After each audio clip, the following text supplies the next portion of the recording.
Selamat malam BNS Squad, kita bertemu lagi di BNS Mirror Misteri Horror. Percaya atau tidak, mereka ada. Malam ini saya kedatangan seorang tamu, seorang perempuan cantik yang memiliki pengalaman yang sangat mengerikan di rumahnya karena ternyata dia tidak tinggal sendirian bersama keluarga. Namun ada penghuni lain pun yang ikut tinggal bersama dengan mereka di rumah tersebut. Katanya sudah lama penghuni ini berada di situ.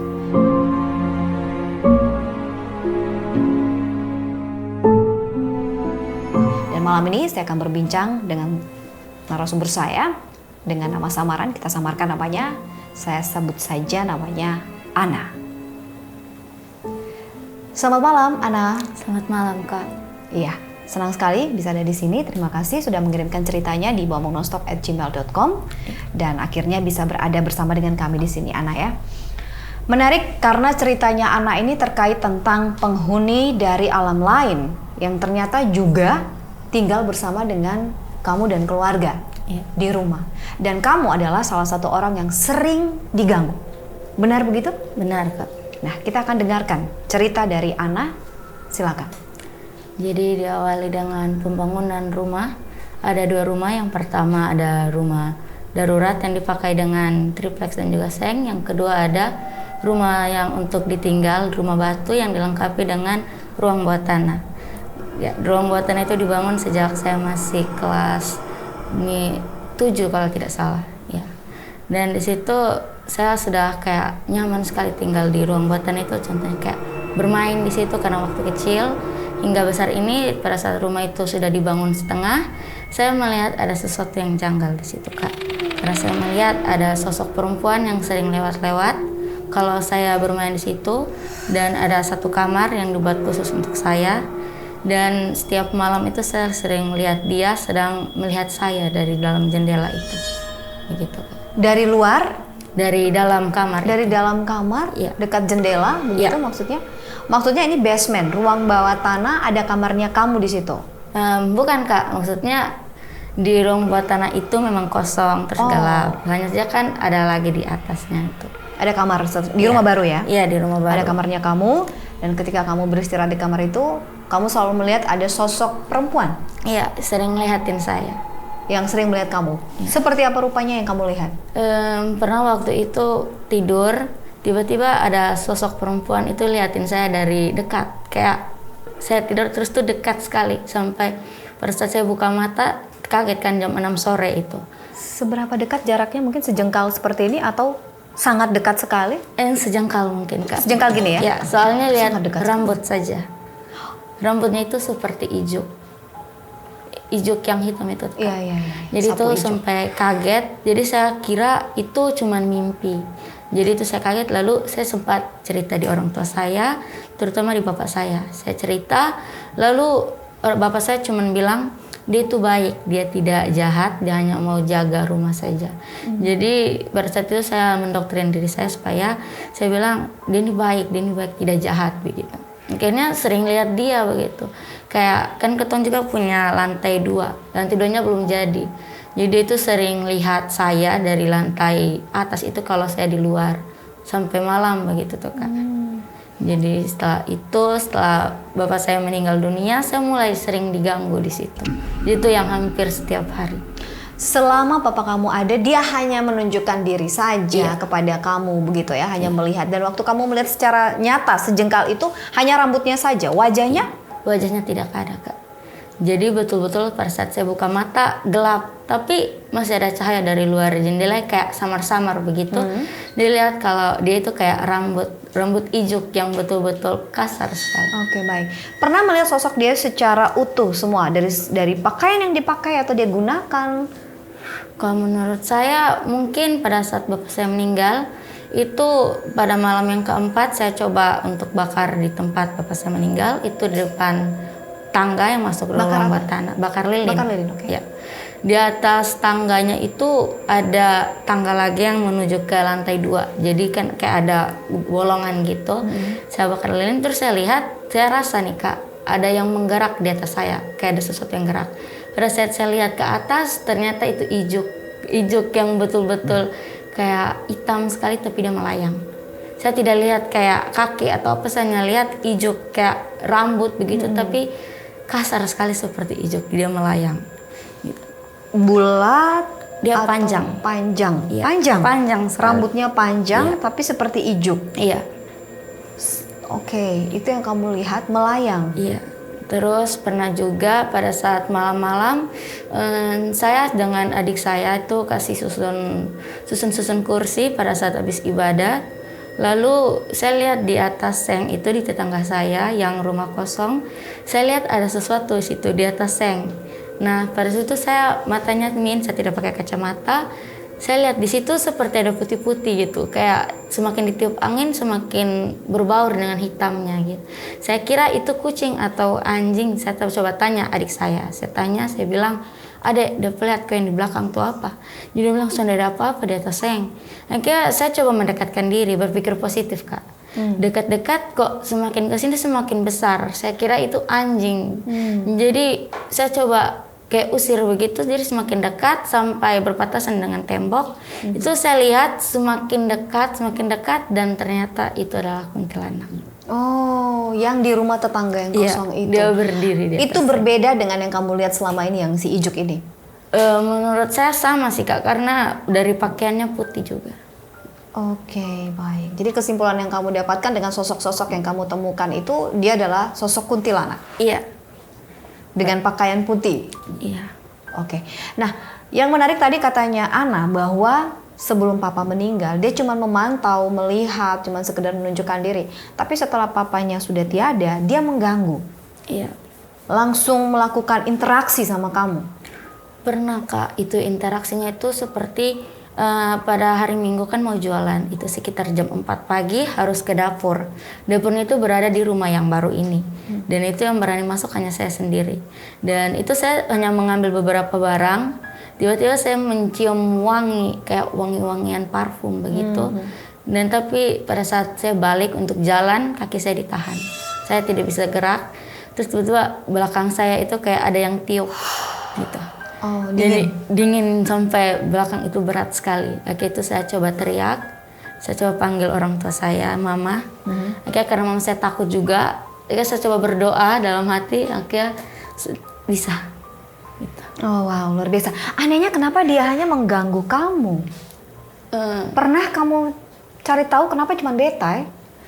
Itu saya juga sempat tanya kakak, dan pada penguburan papa saya itu saya sempat kerasukan. Dan kakak saya itu mengatakan bahwa karena saya sering berada di ruang bawah tanah, jadi dia itu anggap saya sebagai teman dia. Oke, karena kamu sendiri yang berani kan ke Iya. ruang bawah tanah tersebut. Dan dia sudah, artinya dia menganggap kamu teman ini sudah sejak lama dong ya? Iya. Sejak kamu kelas 7 itu kan, berarti SMP ya kalau tidak Iya. salah ya. Dan sampai kamu besar saat ini gitu kan, dia terus mengikuti kamu. Iya. Mengganggunya itu separah apa yang pernah terjadi sama Ana, yang separah apa, mengerikan apa yang pernah terjadi? Yang paling parah itu Kak, pada saat saya pulang dari kios itu jam 12 malam, itu saya sendiri bawa motor dan masuk ke dalam rumah saya itu kayak di gang itu hutan semua. Jadi pada saat saya mau masuk dalam gang itu ada lampu jalan. Jadi kayak semakin masuk ke dalam gang itu kayak sudah mulai gelap. Dan tiba-tiba mata saya langsung tersorot pada belakang di kaca spion, kayak mata ekor gitu Kak. Terus saya melihat ada rambut besar sekali gondrong itu di belakang saya. Dari saat saya berhenti, langsung saya balik itu tidak ada apa-apa. Tiba-tiba saja kayak bulu badan saya langsung merinding sekali, itu langsung lari sekencang-kencang. Dengan motor? Iya. Dan pada saat saya lari ngebut itu, ini ada suara di belakang saya. Dia kayak ketawanya kecil kayak gitu. Jadi itu yang buat saya sampai teriak sekencang-kencangnya, sampai tetangga semua pada paginya bilang, "Lu kenapa teriak-teriak tengah malam sambil bawa motor?" Nah, itu terlalu gila. Sekali aja kejadian itu? Ada juga Kak, itu pada saat malam tahun baru, mau di jam 12 malam. Baru-baru ini? Ya. Dan itu kan mau ambil piring-piring di rumah besar itu. Dan saya kira ada yang menyanyi, kan tetangga ada yang karaoke. Tapi tetangganya jauh, jadi kayak dengar gaungnya gitu. Dan tiba-tiba ada yang menyanyi juga, kan saya tidak tahu. Saya coba pikiran positif, pada saat saya ingin membuka pintu belakang, tiba-tiba di belakang pintu itu ada orang yang menyanyi. Dia bersenandung Kak. Suaranya perempuan. Lagu apa? Tidak tahu, kayak iya. Wow. Dan itu pada saat saya mau lari kayak ditahan begitu Kak, kayak larinya tidak sampai-sampai. Oh, seperti itu. Ya, kayak sudah lari tapi kayak ini tempat kayak jauh sekali begitu. Kayak coba berdoa lagi, kayak bisa. Ada upaya untuk pembersihan begitu? Itu sudah pernah dilakukan Kak pada saat malam ke-6 bapak saya meninggal. Itu sudah coba dibersihkan sama Romo. Itu dibersihkan, terus Romonya bilang harus cepat-cepat tinggal supaya tidak dibiarkan kosong. Namun setelah itu keluarga saya tidak ada yang berani masuk, hanya saya sendiri. Jadi sekarang rumah itu kembali lagi dengan segala macam yang ada. Segala macam? Iya, Apa? karena ada waktu itu teman saya pada saat itu kan selamat Natal. Tiba-tiba dia bilang, ini pada saat dia kan mau ambil gelas tuh di dapur. Terus tuh Kak, dia bilang di sana itu terlalu ramai, sama kayak ada acara begitu. Bahkan pada saat dia mau pulang, ini masih ada itu, katanya ada sosok kuntilanak terbang di atasnya dia bersamaan pada saat dia bawa motor. Itu dia lihat itu tuh kuntilanaknya tuh senyum terus Kak di dia. Dia lihat ke atas, disenyum terus sampai di depan gang gitu. Wow, teman kamu bisa melihat? Iya, bisa. Itu. Oh, dia mengatakan itu ke kamu ya di dapur, kemudian ketika mereka dalam perjalanan menuju ke rumah kayak Iya, gitu. Diikutin, disambut itu bukan diikutin ya. Iya. Mau ke rumah kan? Iya. Disambut oleh dia. Berarti dia sudah merasa dia tuan rumah dong. Iya. Iya kan? Iya. Mau tidak mau ya. Dan kamu adalah teman dia terdekat gitu kan? Karena tiap hari ketemunya sama Ana kan, begitu. Hal apa pernah dia mencoba mencelakai tidak? Kalau mencelakai tidak, cuman sering ingin berinteraksi tapi Ingin berinteraksi sama Ana? saya takut gitu. Kamu pernah mencoba untuk, oke saya mau tahu dia nih maunya apa begitu? Sempat sih Kak, cuman pada saat itu tiba-tiba kayak badan langsung tidak enak gitu kan. Iya, berarti kamu energinya ya. Iya. Ketika kita memutuskan itu biasanya itu harus ada satu frekuensi energi. Mungkin energinya ini terlalu besar buat kamu. Dia menarik kamu lebih dalam, makanya kamu langsung lemas, kayak tiba-tiba badan langsung kayak linglung ya begitu. Iya, langsung kayak mau jatuh ke belakang. Wow. Berbahaya itu sebenarnya loh Ana. Kalau kamu terus stay sama dia begitu. Karena bisa jadi kamu dikuras terus begitu energinya. Ada satu hal yang buat saya agak penasaran tadi. Sempat berupaya untuk mengusir ya dengan mendatangkan Romo. Romo sempat berinteraksi dengan makhluk itu. Sempat. Apa yang Romo sampaikan kalau yang dibicarakan dengan makhluk itu? Yang dibicarakan ini terlalu banyak di situ sampai bingung mau yang mana ini yang mau diajak interaksi, karena pada saat di rombongan tanah itu Romo rasa semuanya tuh kayak mau tarik gitu, mau ngomong akhirnya. Kayak itu yang membuat Romo sampai kayak tidak kuat, akhirnya terpaksa harus jalan. Kayak tapi Romo bilang sudah dibersihkan. Tapi katanya Romo sudah Ya dibersihkan. harus cepat-cepat tinggal. Yang disampaikan Romo bahwa banyak ternyata ya di ruang bawah tanah banyak itu. sekali. Wow, luar biasa berarti. Artinya bukan hanya si rambut ijuk itu saja. Tetapi ada banyak jenis. Yang kamu lihat selama ini hanya si rambut ijuk. Iya, hanya sih itu saja yang sering ganggu. Bahkan hampir setiap hari itu Kak, dia menangis terus. Oh, dia mengganggu kamu dengan interaksi seperti suara menangis. Iya, karena saya sendiri di rumah kan selama ini. Jadi saya sering mungkin coba bicara dengan diri saya sendiri gitu. Kayak ajak teman. Tapi yang jawabnya bukan saya, tapi ada orang lain lagi. Kayak tiba-tiba ada suara yang masuk begitu, kayak nyambung dengan pertanyaannya saya. Kayak contohnya nih Kak, pernah kejadian itu kayak saya tunggu kakak saya pulang. Jadi sambil bilang, ih bepung kakak nih kayak pulang amel. Habis itu langsung tiba-tiba masuk saya kayak suara perempuan. Suara perempuan ini kayak suara mama-mama begitu. Langsung bilang, main yang besa gitu. Kamu dengar itu? Dengar itu. Tapi tidak ada orang Tidak begitu ada di situ? orang gitu. Akhirnya sampai lihat ini apa ini, mungkin karena terlalu capek atau apa, jadi coba duduk di luar. Tapi tetap saja itu suara bilang, coba main deng beta sa. Dia ngikut terus ya, Ikut terus, ajak kan. bermain. Iya, kalau beta dengar dari ceritanya Ana, kayaknya dia memang ingin berinteraksi sama Ana, begitu. Ingin ngobrol, ingin cerita kayak gitu. Cuman masalahnya Ana ini nggak kuat, tidak kuat ya secara energi gitu. Takutnya nanti lama-kelamaan yang kamu dirasukin, akan sering dirasukin itu bahaya. Itu bisa masalah jiwa kamu juga, mental kamu terganggu. Itu yang sebenarnya tidak boleh terjadi. Tapi terakhir kali dia ganggunya kapan? Dia ganggunya itu yang kemarin.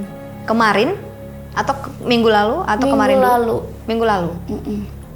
Minggu lalu itu kayak betul-betul ada sesuatu tuh Kak, kayak suruh bilang coba potong sendiri. Nah, itu dia kan berbisik gitu. ini mulai aneh kan? Mulai aneh, dia mulai aneh.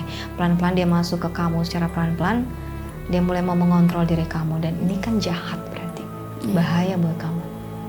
Dan itu pada itu kan ada masalah keluarga. Jadi untuk mencari tempat aman dan nyaman saya sembunyinya di lantai 2. Nah, ini juga nih. Itu diam-diam terus itu menangis. Tiba-tiba bilang, coba potong lu pendiare. Masuk terus itu pikiran. Tapi itu suaranya tuh banyak sekali, tapi hanya satu suara. Jadi satu suaranya tuh Saya suaranya paham. sama. Itu kayak masuk. Akhirnya coba. Langsung kayak menurut pada saat itu saya rasa saya potong itu pelan. Tiba-tiba terbukanya lebar. Di tangan? Ya, Lengan? Coba saya lihat boleh? Iya, kita bisa tunjukin nanti di kamera ya.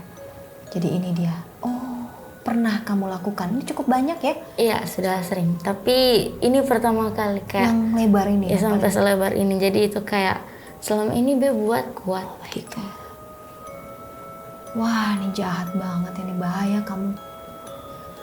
Dan kamu kayak terikat, nggak bisa terlepas dari tempat itu kan? Selalu kembali lagi kan ke ruangan itu. Iya.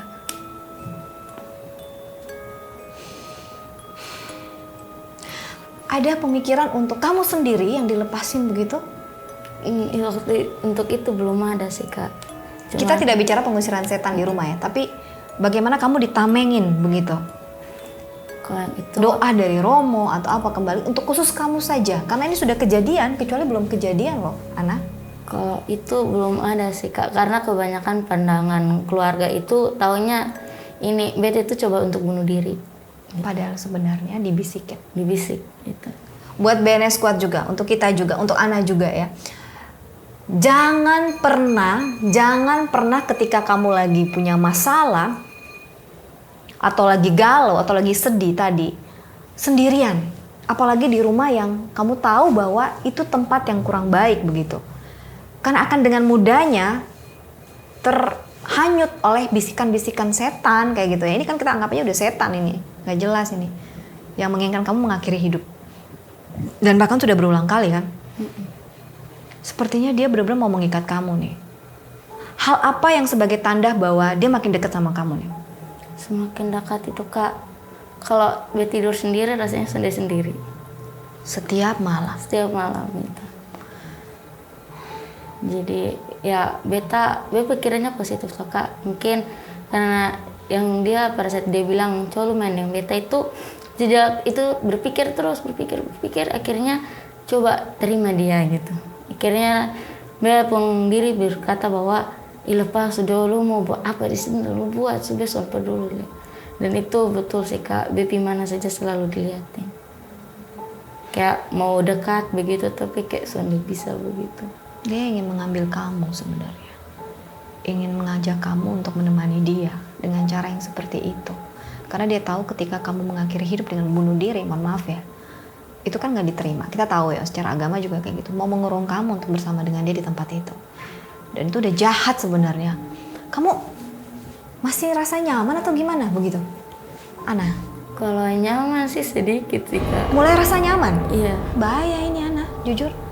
Harus terlepas sebenarnya. Mulai menghindar. Oh, pernah cerita ke orang tua atau kakak dan tanggapan Sudah mereka? pernah cerita, cuman mereka kayak coba untuk berpikir positif. Mereka bilang ini bukan dari dia tapi ini dari lu sendiri. Karena lu yang terlalu banyak pikiran, jadi lu kayak self harm begitu. Dan menurut saya memang dulu dari saya sering potong-potong tangan itu memang sudah sering sih Kak. Tapi saya potongnya itu memang kuat, tapi tidak sampai selebar ini. Dan pada saat malam kejadian itu saya betul-betul yakin itu ini saya potongnya itu pelan, kayak cuman satu gini langsung Itu tidak ada rasa Kak. Cuman tiba-tiba pada saat itu kakak sempat tampar saya untuk sadar. Dan itu pada saat saya sadar langsung saya lihat tangan sudah darah semua. Jadi baru saya rasa sakit di situ. Dia mengontrol kamu, artinya dia yang melakukan itu ya. Oh, itu mengerikan sekali loh Ana. Kamu perlu untuk didoakan. Kamu gimana? Hubunganmu sama Tuhan seperti apa? Ya kalau dibilang tidak terlalu dekat sih Kak. Nah itu dia, makin jauh makin parah kamu nanti. Kenapa? Kenapa tidak terlalu dekat? Apa tantangannya kamu? Masalahnya di mana? Masalahnya kalau ini jarang pergi ke gereja juga. Kenapa? Mungkin karena terlalu sibuk dengan kegiatan-kegiatan di luar. Atau kadang-kadang kayak sudah siap nih Kak, kayak hati bilang di gereja begitu. Tapi tiba-tiba langsung kayak malas begitu. Di rumah kamu doa nggak? Tidak pernah. Kamu harus banyakin deketin diri sama Tuhan ya Ana. Kalau kamu punya masalah, ada teman nggak kamu ajak cerita? Teman dekat? Tidak ada sih Kak. Untuk kayak cerita-cerita tidak. Jadi biasa simpan sendiri. Ini dia persoalan satu lagi nih. Kamu butuh orang untuk mendengarkan. Karena mungkin kamu cerita tapi kan porsinya kakak atau mama kan mungkin sibuk juga ya. Bahkan kamu dibilang kamu yang terlalu pikiran gitu kan. Harusnya support sistemnya adalah orang terdekat sebenarnya. Ini cerita kamu nih jadi pelajaran juga PR buat kita bahwa support sistem kita yang paling dekat tuh keluarga. Jangan sampai kita mengabaikan. Apalagi kamu udah sering itu loh kejadiannya. Selama ini, sampai dengan detik ini, ada tidak hal yang memastikan bahwa dia menginginkan kamu?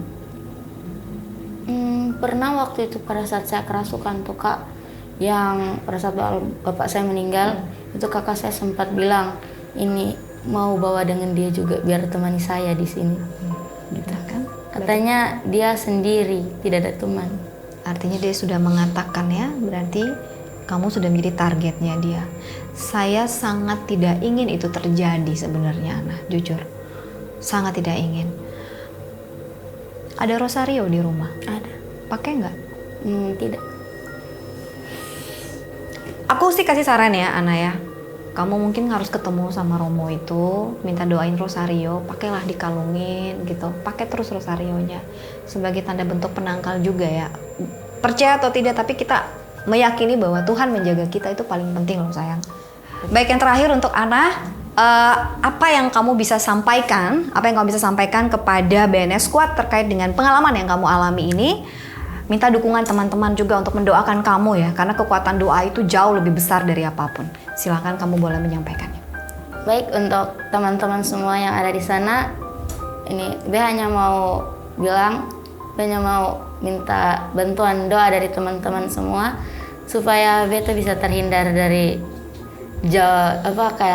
gangguan-gangguan seperti ini. Doakan juga B pun keluarga agar selalu mendukung beta dalam hal seperti ini. Ya. Saya juga pasti akan mendoakan kamu, Ana. Pasti doa yang terbaik untuk kamu.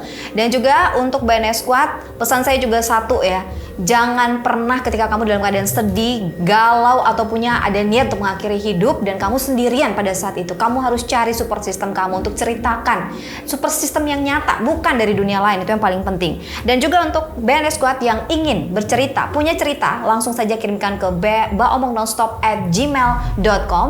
Siapa tahu aja cerita kalian bisa terpilih. Dan jangan lupa juga untuk like, comment, subscribe, bunyikan notifikasi sebagai tanda jika ada video-video terbaru dari BNS Mirror. Pada akhirnya, percaya atau tidak, mereka ada.